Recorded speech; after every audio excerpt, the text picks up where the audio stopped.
Soomaaliya waa dal u nugul saameynta isbeddelka cimilada iyadoo la ildaran waxyaabo ay ka mid yihiin abaaro xilliyeysan ah fatahaado iyo amni darro joogto ah kadib macaluushii Soomaaliya ee 2011 sideed NGO iyo maxalli ah iyo kuwa caalami ah ayaa isu yimid si ay u dhisaan khibradooda iyo waayo-aragnimadooda si ay u sameeyaan barnaamijka adkeysiga Soomaaliya ee SAMREB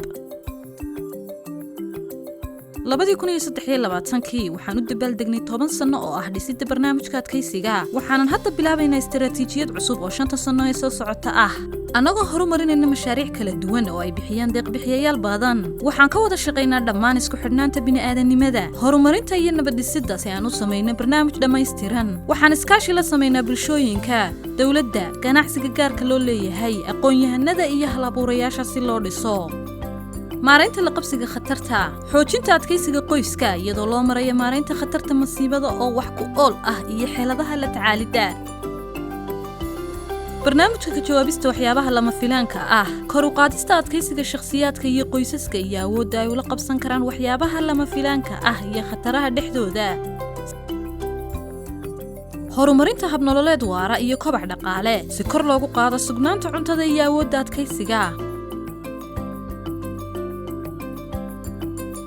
maamul hufan lalana xisaabtami karo oo loo dhan yahay xoojinta qaab dhismeedka maamulka deegaamaysiinta iyo xoojinta awoodaha si loo helo horumar waara iyo awoodda u adkeysiga caddayn ku saabsan maareynta la qabsiga iyo hal-abuurka diirad saaridda dhammaan dhinacyada ayaa ah mid aan diiradda ku saarayno soo saarista caddaynta si aan u taageerno u wargelinno oo si dhaqso leh wax looga beddeli karo shaqada barnaamijkeenna si aan ula wadaagno dadka kale balse waxaas oo dhan maxay uga dhigan yihiin dadkaan la shaqayno baro maxamed iyo qoyskiisa waxaan nahay beeraley iyo xoolo dhaqato sida dad badan oo Soomaaliya ku nool waxaanan u nugulnahay jahwareerka cimilada iyo sidoo kale nabadgelyo xumo iyo colaad beeladyo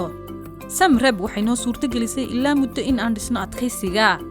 marka hore waxay isu keeneen bulshada si ay u horumariyaan qorshaha waxqabadka iyo la qabsiga bulshada ee khataraha kaas oo lagu magacaabo CAP asagoo ka duulaya nolol maalmeedkeena qorshuhu wuxuu caawiyaa aqoonsiga khataraha iyo mudnaanta horumarka waxa kale oo aanu ka shaqaynay inaan ogaano khataraha bulshadeena waxaanaanu samaynay liiska hawlaha ee dhimista khataraha masiibada ama DRR qorshayaasha lagu yareynayo khatarahaas muhiimadeeda koowaad ee barnaamijka CAP waxay ahayd inaanu horumarino goob biyaha laga dhaansado oo laga isticmaalo tuulada waxaan iska kaashanay maalgelintiisa iyo isu keenidda bulshada si loo maareeyo annagoo xoojinayna wadajirka bulshada waxaa la baray wax soo saarka calafka iyo habbeerashada wanaagsan gaab waxaan helay bacriminta iyo daawada xoolaha aniga oo xubin ka noqday koox beeraley ah xaaskayga Muuna waxay noqotay xubin ka tirsan ururka kaydinta iyo amaahda tuulada VSLA waxay dhawaan ku furatay dukaan yar amaah ay ka qaadatay kooxda iyada oo ay la socoto xoogaa tababar iyo la talin ah kani waa wiilkayga Cabdikariin waxa uu ku tababaranayaa sidii uu makaanik uga noqon lahaa barnaamijka TVET ee maalgeliso SAMREB dugsiga inantayda waxa ay la shaqaynayaan shaybaadhka hal-abuurka ee RIL si ay u hogaamiso hal-abuurka dib u warshadeynta inta lagu jiro xilliga abaaraha SAMREB waxay nagu taageereen fulinta qorshayaasheeda dhimista khatarta masiibada iyadoo dooratay dayactirka kanaalka waraabka ee noogu jiray liiska waxqabadka si aan u helno lacag caddaan ah oo shuruudaysan iyo mid aan shuruud lahayn oo loogu talagalay kooxaha ugu nugul bulshada qalabkan hagaajinta dhibaatada awgees kumaan khasbanayn inaan xoolo iibiyo ama aan ka guuro dhulkayga SAMREB waxa kale oo ay nagala shaqaysay qaabaynta iyo samaynta tababarada iyada oo la shaqaynaysa ururada maxalliga ah iyo dawladda mawduucyo ay ka mid yihiin u adkeysiga bulshada CDR digniinta hore ee khataraha EWEA beegsiga loo dhan yahay ee ku salaysan bulshada ICBT iyo in ka badan awood wadaagan wuxuu xoojiyaa hay'adaha maxalliga ah waxaan wax badan ka baranaa SAMREBna way naga barataa sanad kasta kooxda SAMREB waxay u yimaadaan inay qabtaan cabirka adkeysiga sanadlaha ah ama ARM si ay ula socdaan baahiyaha bulshada iyo waxtarka barnaamijyadooda tani waxay ka caawisaa SAMREB inay si dhaqso leh ula qabsato barnaamijyada oo ay uga jawaabto isbeddelka xaaladaha iyadoo ka jawaabaysa baahiyaha bulshooyinka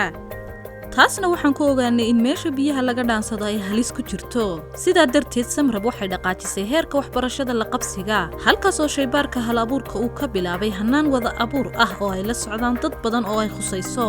xalkan suurtagalka ah waxaa lagu aqoonsaday qaybta gaarka loo leeyahay waxaan hadda tijaabinaynaa iskaashiga ka dhexeeya dawladda iyo dadweynaha ah si aan u helno xal waara samreb waxaan diiradda saaraynaa maaraynta la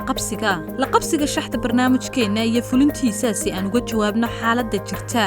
annagoo kaashanayna saaxiibadayada dawladda waxaan aqoonsanaa xasaradaha ka hor inta aysan gaarin bulshooyinka u nugul khataraha oo aan ka shaqayno sidii loo abuuri lahaa jawi loo wada dhan yahay hufan oo suurtagal ah maxamed tani waa tusaale yar oo ka mid ah waxa ay samreb qabato waxaan kugu marti qaadaynaa inaad si faahfaahsan u barato istiraatiijiyadan si aad wax badan u ogaato fadlan booqo www.samreb.org si aad faahfaahin dheeraad ah u hesho